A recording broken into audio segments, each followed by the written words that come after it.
돌아가서 거기 거주해라. 오늘 말씀의 제목입니다. 하나님과 우리들의 관계는 일방통행이 아닙니다. 쌍방통행입니다. 하나님께서는 우리와 늘 함께 하시기 때문에 우리가 어디로 가든지 동행하시고 우리를 떠나지 아니하십니다. 우리는 또 늘 하나님이 계신 곳으로 돌아가야 합니다. 신앙의 회귀성이 있어야 합니다.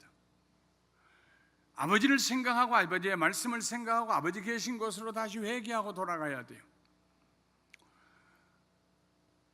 이처럼 하나님과 우리의 관계는 우리와 함께 하시는 하나님의 편에서 보면 동적이고, 우리가 하나님께로 돌아가서 하나님의 집에 머무는 그 관계에서 보면 정적입니다.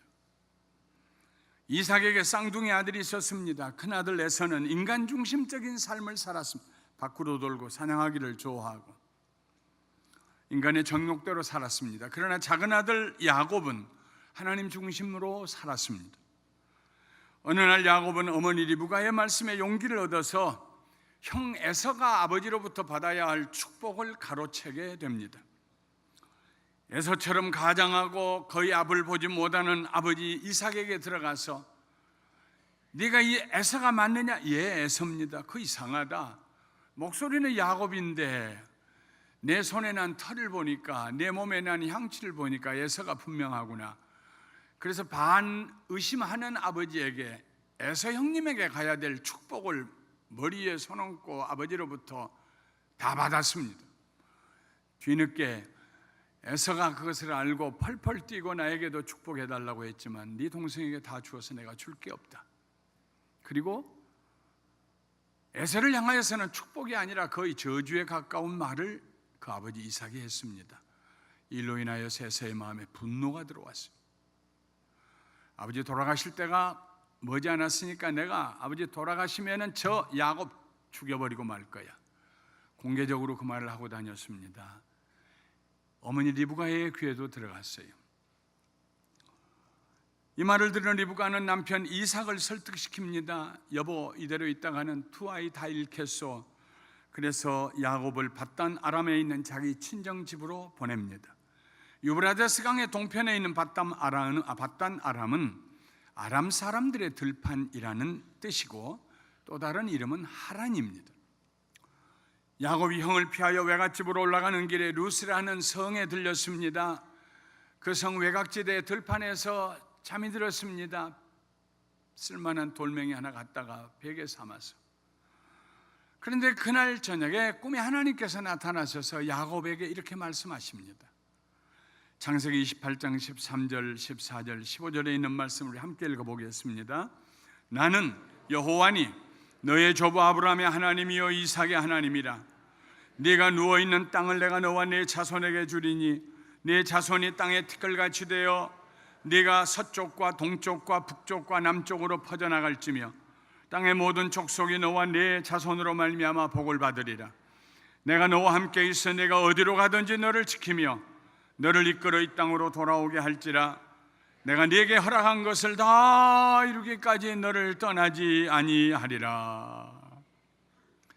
야곱이 잠들어 있는 그곳을 중심으로 동쪽으로 서쪽으로 북쪽으로 남쪽으로 야곱의 자손들이 퍼져나갈 것이라고 약속하십니다. 내가 너에게 줄 모든 축복을 다 이루기까지 너를 떠나지 아니하리라고 약속하십니다.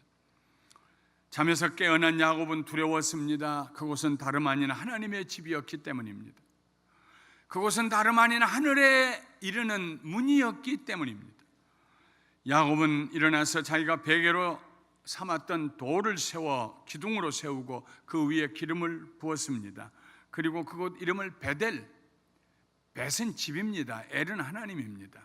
하나님의 집이라고 부르면서 하나님께 이렇게 약속을 했습니다. 하나님이 나와 함께 계셔서 내가 가는 이 길에서 나를 지키시고 먹을 떡과 입을 옷을 주시어 내가 평안히 아버지 집으로 돌아오게 하시오면 여호와께서 나의 하나님이 되실 것이요 내가 기둥으로 세운 이 돌이 하나님의 집이 될 것이요 하나님께서 내게 주신 모든 것에서 10분의 1을 내가 반드시 하나님께 드리겠나이다. 여기에서 우리는 하나님과 야곱의 특별한 관계를 봅니다. 하나님께서는 야곱이 어디로 가든지 그와 함께 하시겠다고 약속하셨습니다. 야곱은 반드시 하나님께로 돌아와서 하나님께 제사 드리겠다고 약속합니다. 하나님과 야곱 사이의 이중 약속이었습니다. 외삼촌 라반의 집에 이르러 20년 동안 살았습니다. 그동안 야곱은 4명의 아내에게서 11명의 아들들을 낳습니다. 마지막 베냐민은 가나안으로 돌아와서 낳은 아들입니다. 외삼촌 라반을 어떻게 하든지 조카 야곱을 거저 부려먹으려고 했습니다. 그러나 하나님께서 야곱을 축복하셔서 야곱의 재산을 늘려주셨습니다. 가축들이 많아지게 했습니다. 그러자 라반과 그의 아들들의 표정과 말투가 달라졌습니다.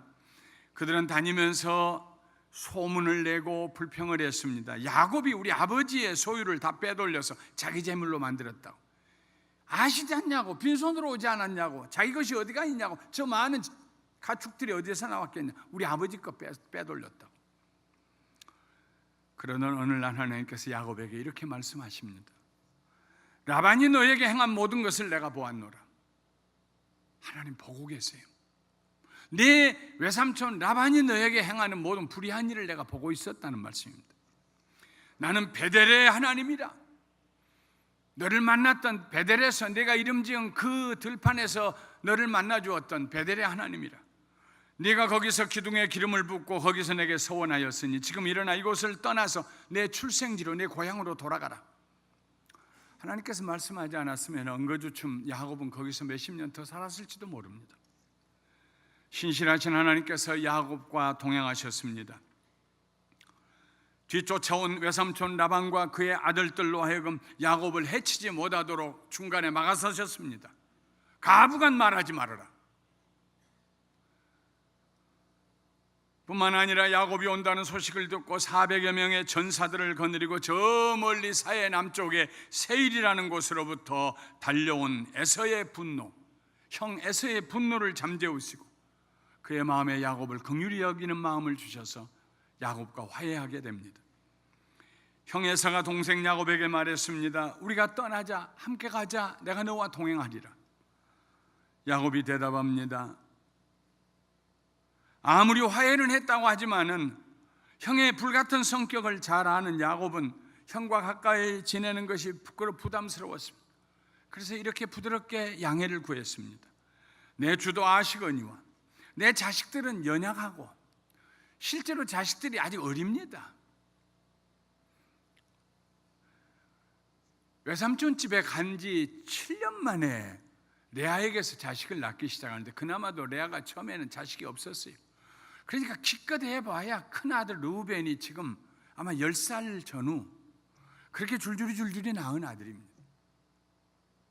내 아이들은 아직 연약하고 내게 있는 양떼와 소가 새끼를 데리고 있은즉 하루만 지나치게 몰면 모든 떼가 죽으리니 청하건대 형님을 주라고 고백합니다. 네, 주는 종보다 앞서가소서. 나는 앞에 가는 가축과 자식들의 걸음대로 천천히 인도하여 세일로 가서 내 주께 나가리이다. 먼저 가소서. 뒤따라가겠습니다. 말은 그렇게 했지만 형이 살고 있는 세일로 내려갈 마음이 전혀 없었습니다. 가능하면 형에게서 한 발자국이라도 더 멀리 떨어져 살고 싶었습니다. 그래서 형이 떠난 다음에 형을 만났던 곳보다 조금 북쪽에 있는 쑥곳이라는 곳에 장막을 쳤습니다. 거기서 몇 년 살았을 것입니다. 그리고 얼마 후에는 서쪽으로 직선거리 30마일쯤 떨어진 세겜이라는 곳으로 올라갔습니다. 야곱은 그 세겜에다가 땅을 샀습니다. 땅을 샀다는 말은 정착했다는 말입니다. 제단도 쌓았습니다. 거기서 여러 해 살았습니다. 그러나 세겜은 하나님께서 지정한 곳이 아니었습니다. 그곳은 제단을 쌓을 곳이 아니었습니다.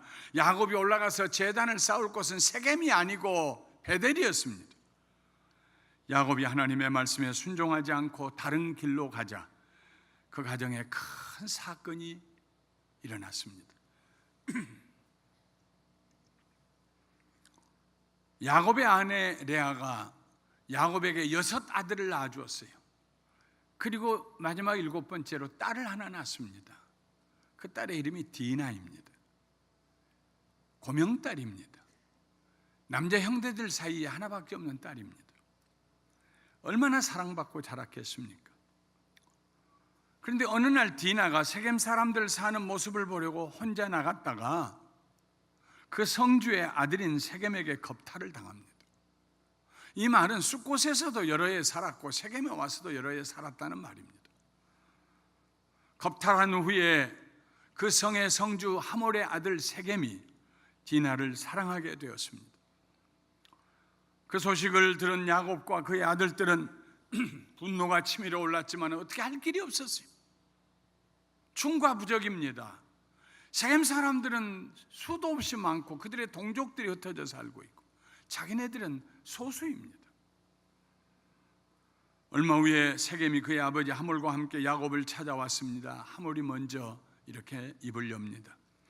내 아들 세겜이 마음으로 당신의 딸을 연연하고 사랑하니 원합니다. 당신의 딸을 내 아들 세겜에게 주어서 아내로 삼게 해주십시오. 그리고 우리가 서로 통혼하면은 우리 딸들이 당신의 며느리가 되고 당신의 아들들이 우리 사위가 되고 서로 통혼하면 이 땅에서 우리가 함께 살고 이 땅이 넓으니까 원하는 대로 이 땅을 차지하십시오. 우리가 여기서 서로 매매하며 사십시다. 당사자인 세겜도 디나의 오라버니들에게 간청했습니다. 나로 너희에게 은혜를 입게 하라. 너희가 내게 말하는 것은 내가 다 주리니 이 소녀만 내게 주어서 아내가 되게 하라. 아무리 큰 혼수와 예물을 청할지라도 너희가 내게 말한 대로 내가 너희에게 주리라. 대답할 말이 난감했습니다. 그래서 야곱의 아들들이 임기응변으로 이렇게 말했습니다. 우리는 그렇게 못하겠다. 할례받지 아니한 사람들에게 우리의 누이를 줄 수가 없다. 만일 할례받지 못한 사람들에게 우리 누이를 준다면 그건 우리의 부끄러움이다, 수치다. 그러나 너희가 이같이 하면 우리가 우리 누이 디나를 네게 아내로 주겠다. 만일 너희 중에 남자가 세겜성의 모든 남자들이 다 할례를 받고 우리같이 되면 우리 딸을 너희에게 주며 너희 딸을 우리가 데려오며 너희와 함께 거주하며 한 민족이 되려니와 세상에 해서는 안 될 소리. 너희와 우리가 한 민족이 되려니와 너희가 만일 우리 말을 듣지 아니하고 할례를 받지 아니하면 우리는 곧 우리 딸을 데리고 떠나리라. 동상이몽이었습니다. 야곱의 아들들은 세겜성 사람들이 절대로 자기들이 말한 제안을 받아들일 수 없을 것이라고 확신했습니다. 세겜이나 그 아버지 하몰은 모르지만은 세겜성 사람들이 나이 먹은 남자들이 무엇 때문에 고통스럽게 할례를 받습니까? 안 할 것이다. 우리가 풀 수 없는 수수께끼를 냈다. 이렇게 생각했습니다. 그런데 하몰과 세겜은 자기 성에 들어가서 자기 백성들에게 말합니다. 우리 말 들으라고. 잠깐 고통스럽겠지만 우리가 저들처럼 할례를 받고 나면은 저들의 재물이 저들의 재산이 누구 거냐고. 다 우리 것이라고. 저들의 딸들이 누구의 딸들이냐? 우리 며느리들이 될 거라고. 우리 아내들이 될 거라고. 잠깐만 고통받자. 며칠이면 낫는다. 그리고 우리가 다 저거 먹자. 야곱의 아들들하고 세겜성 사람들하고 같은 사건을 두고 다른 생각을, 다른 꿈을 꿨습니다. 그래서 그들은 고통을 무릅쓰고 세겜 온 남자들이 할례를 받았습니다. 하나님 편에서 보면은 끔찍한 일이 벌어졌습니다. 아브라함을 우상숭배의 땅 하란에서 불러내시고 그의 자손들로 거룩한 백성을 삼으시려는 하나님의 목적이 벽에 부딪히게 되었습니다. 만일 야곱의 아들들이 세겜 사람들과 혼인을 하고 한 민족이 되어 우상을 숭배하게 된다면은, 그런 일이 만일 일어난다면은 하나님의 계획, 거룩한 계획, 인류를 구속하시겠다는 하나님의 원대한 계획은 어떻게 됩니까? 야곱의 아들들이 꾀를 냈는데 죽을 꾀를 냈습니다. 진퇴양난에 빠졌습니다. 그들이 모두 할례를 받았다는 말을 듣고 야곱의 아들들이 전부 기절초풍을 했습니다. 이 일 어떻게 하면 좋으냐. 그들이 우리는 못하겠다, 너희 딸 데리고 가라 그러면은 속은 상하지만 그래도 우리가 이 땅을 떠나리라고 생각했는데, 저들이 다 할례를 받았다는 이 일을 어떻게 하면 좋겠느냐. 온종일 머리를 맞대고 얘기해봤지만 해결이 안 나타났습니다. 이틀째도 계속 서로 궁리를 해봤지만 해결점이 보이지 않았습니다. 아마도 사흘째 되었을 때에 같은 동복 레아에게서 난 디나의 오라버니 둘, 시므온과 레위가 둘이 따로 만나서 쓸데없이 시간만 보내면 뭐 하느냐고, 우리가 끝내자 그러자. 그래서 아마 둘이서, 그리고 둘 곁에 있는 다른 종들을 불러 모아가지고 세겜에 쳐들어갔습니다. 할례를 받고 사흘째 되어서 꼼짝 못하고 아파서 있는 남자들을 다 죽였습니다. 뒤늦게 그 소식을 듣고 다른 형제들이 세겜에 들어가서 여자들, 아이들을 다 잡아오고 집집마다 들어가서 모든 물건을 약탈했습니다. 야곱은 현실주의자입니다. 생각할수록 난감했습니다. 머지않아 이 소식을 들은 가나안 사람들이 떼를 지어와서 자기 집안을 도류고 할 터인데 더 이상 피할 길이 없었습니다. 첩첩산중이었습니다. 라반을 피하고 나니 에서가 나타났고, 에서를 피하고 나니 세겜 사람들이 나타났습니다. 야곱은 탄식하며 시므온과 레위를 야단쳤습니다. 너희가 내게 화를 끼쳐 나로 하여금 이 땅의 주민 곧 가나안 족속과 브리스 족속에게 악취를 내게 했다. 냄새를 풍겼다. 나는 수가 적은즉 그들이 모여 나를 치고 나를 죽이리니 그러면 나와 내 집이 멸망하리라. 아버지, 그러면 우리 누이 동생이 당하는 걸 보고만 있어요? 아무도 해결할 수 없는 이 사면이 초과와 같은 상황에서 야곱과 그의 아들들, 그의 집을 위하여 피할 길을 예비해 두신 분은 하나님이셨습니다. 하나님이 야곱에게 이르시되 일어나 베델로 올라가서 거기 거주하며 네가 내 형 에서의 낯을 피하여 도망하던 때에 너에게 나타났던 하나님께 거기서 제단을 쌓으라 하신지라. 베델로 올라가라. 야곱은 즉시로 가족들과 그와 함께 있는 모든 사람들에게 지시했습니다. 너희 중에 있는 이방 신상들을 버리고 자신을 정결하게 하고 너희들의 의복을 바꾸어 입으라. 우리가 일어나 베델로 올라가자. 내 환난 날에 내게 응답하시며 내 가는 길에서 나와 함께 하신 하나님께서 하나님께 내가 거기서 제단을 쌓으려 하노라. 야곱이 잠시 베델을 잊고 지냈습니다. 베델에서 하나님께 맹세했던 서원을 잊고 지냈습니다. 세겜보다 겨우 15마일 남쪽에 있는 베델로 올라가면은 그만큼 형에게 더 가까이 간다는 부담감 때문에 세겜에 머물렀을 것입니다. 이것이 큰 실수였습니다. 야곱은 뒤늦게 자기의 실수를 깨닫고 가족들을 재촉합니다. 다행히 온 가족들이 모두 자기 손에 가지고 있던 이방 신상들과 자기 귀에 있던 귀고리들을 야곱에게 가져왔습니다.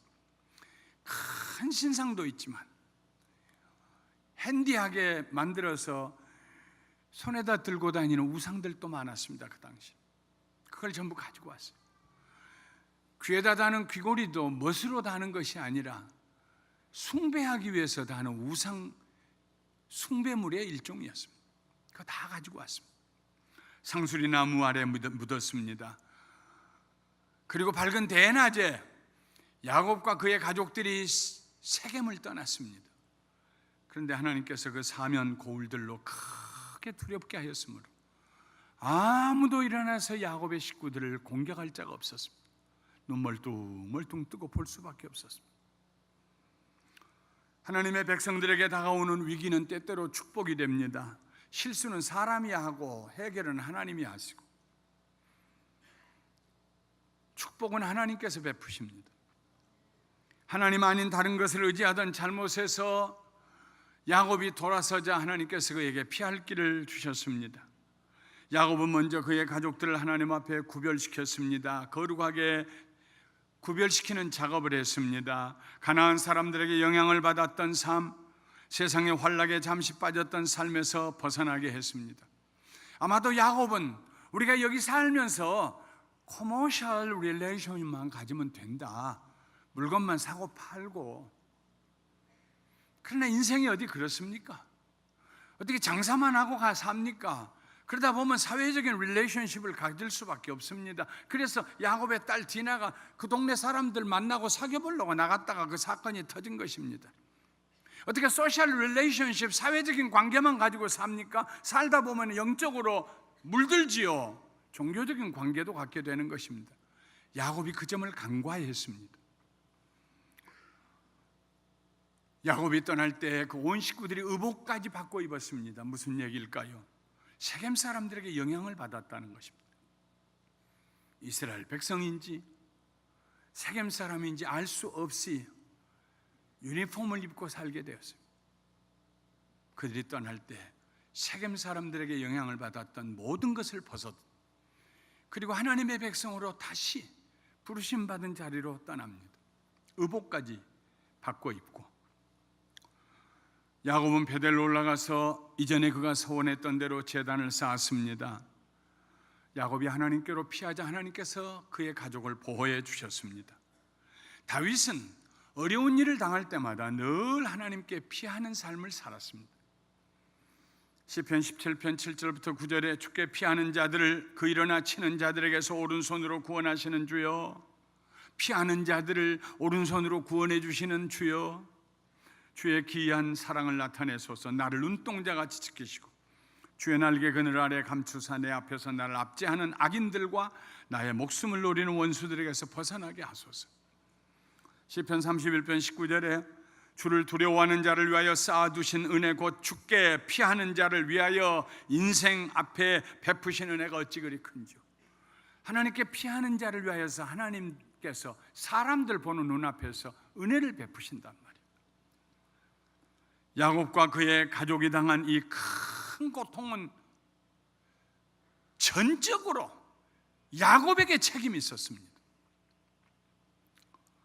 세겜 사람들의 사는 모습을 보고 싶어서 나갔던 아름다운 처녀 그의 딸 디나의 책임이 아니었습니다. 디나를 구하기 위해서 세겜 사람들을 쳤던 디나의 오라버니 시므온과 레위의 책임도 아니었습니다. 올라가야 할 베델로 가지 아니하고 다른 곳으로 갔던 야곱의 책임이었습니다. 형에 대한 두려움 때문에 하나님의 부르심을 외면했던, 형에 대한 두려움보다 하나님을 믿는 믿음이 더 적었던 야곱의 책임이었습니다. 만일 야곱이 야복강을 건넌 후에 바로 베델로 올라갔더라면, 가서 약속했던 것처럼 그곳에 제단을 쌓고 하나님을 섬겼더라면 그런 불필요한 고통은 당하지 않았을 것입니다. 그의 딸의 가슴에 못 박는 일이 없었을 것입니다. 사랑하는 성도 여러분, 오늘 우리 자신을 돌아보십시다. 혹시 지금 우리가 당하고 있는 고통스러운 일들이 우리가 세겜에 머물러 있기 때문은 아닌가요? 물론 모든 고통이 내가 세겜에 있기 때문이라고 말할 수는 없을 것입니다. 그러나 혹시 성령님께서 여러분의 마음속에 가야 할 곳으로 가지 아니하고 세겜에 머물러 있기 때문에 일어난 일이라고 혹시 그렇게 말씀하고 계시지 않으신가요? 하나님의 집 베델, 하나님을 예배하는 거룩한 삶, 하나님의 음성을 듣고 순종하는 자리가 아닌 세상과 적당히 타협하고 우리의 거룩함을 손상시키고 신앙의 순수함을 희석시키는 세겜에서 살고 있기 때문은 아닌가요? 세겜에서 야곱은 참 무력했습니다. 속수무책이었습니다. 사랑하는 딸 디나가 겁탈을 당했다는 말을 듣고도 무엇을 어떻게 해야 할지를 몰랐습니다.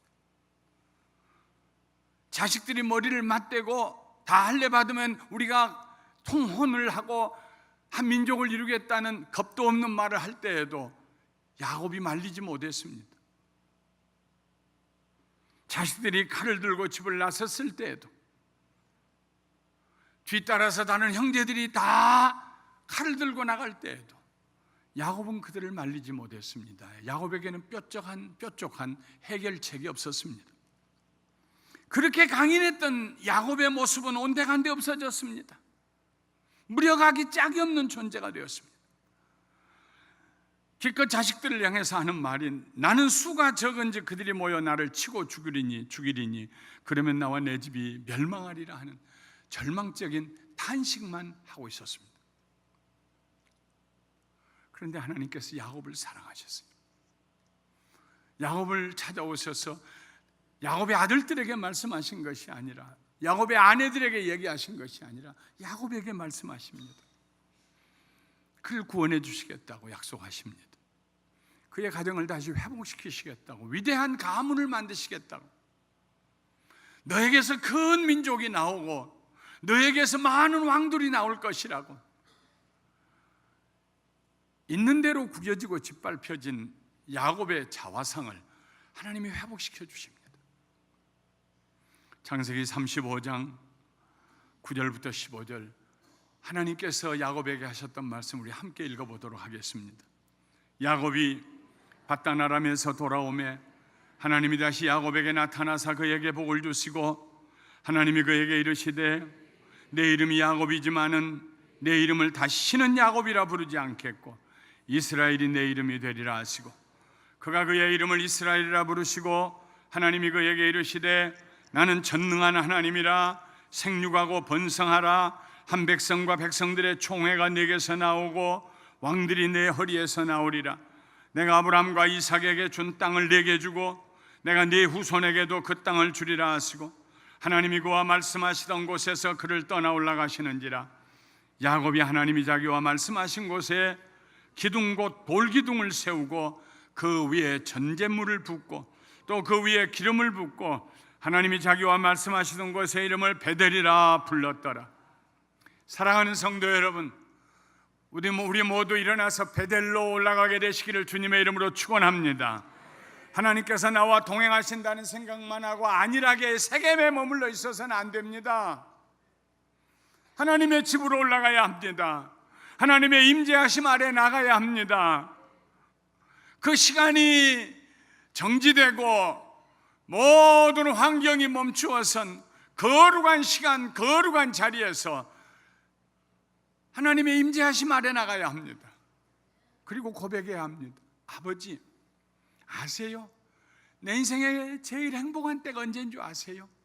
아버지의 집에 있을 때입니다. 내가 여호와의 집에 영원히 거하리로다. 사랑하는 성도 여러분, 지금 어디에 머물러 있는지 둘러보십시오. 지금 그곳이 세겜인지 베델인지 진지하게 검토해 보십시오. 세겜이라고 생각되시거든 뒤도 돌아보지 마시고 벌떡 일어나서 베델로 올라가게 되시기를 주님의 이름으로 축원합니다. 축원합니다. 축원합니다.